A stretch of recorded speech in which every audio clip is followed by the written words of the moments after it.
So I'm going to make a quick video, and this one's going to be talking about the first stage in a narcissistic courtship ritual, which is called idealisation. Now, when people fall prey to this, because oftentimes a narcissist is very good at detecting someone's kind of weak links in their armour, the pieces of the puzzle where the needs that didn't get met in childhood, for example, or the wounds they can see they can feel now.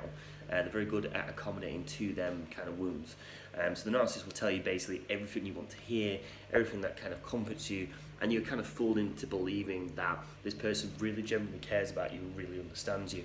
Now, the bad thing about this phase is that it actually feels a tremendous amount of a love and affection for their victim, and the person ends up feeling this like high level of self-esteem for the first time in their life, and then they associate it with that person. The problem with this is this then leaks into the next kind of phase. Once the narcissist kind of pulled you into their vortex, they actually go through a phase which is called devaluation, and this is a constant stream of shamings, public humiliations, fear tactics and stuff like this, and then the last phase being a total discard, where they actually throw away the victim.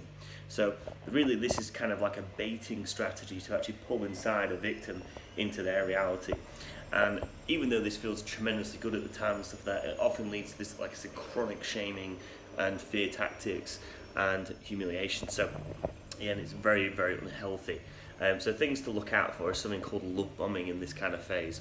So this is where the narcissist put the victim up on a podium and make them seem like God. So they make them seem like they couldn't do any wrong, they're totally perfect as they are, they're their soulmate, things like this. They're the chosen one, anything like this, and things what basically it sounds very romantic and very cliche and stuff like that, and they play to people's kind of romantic fantasy. So this actually appeals to the kind of Robert Greene's law of power. I think it's the 32nd law of power, which says appealing to the fantasies of the masses.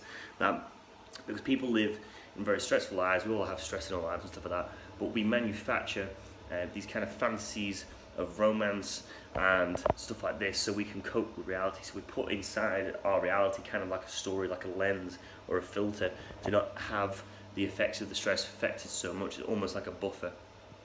So when the narcissist comes, they tell them everyone want to hear, and it almost appeals to that fantasy. So just be very careful of that, be very aware of that. If someone's giving you over amount of affection, over amount of love, if they're trying to move things very, very quickly when you've just met them, that could be a sign they could be love bombing you. So really just a form of control, and it's really not really authentic, and it's not a very healthy form of love. Anything, it's a very toxic form of love. So hope you guys enjoy the video, and speak to you soon.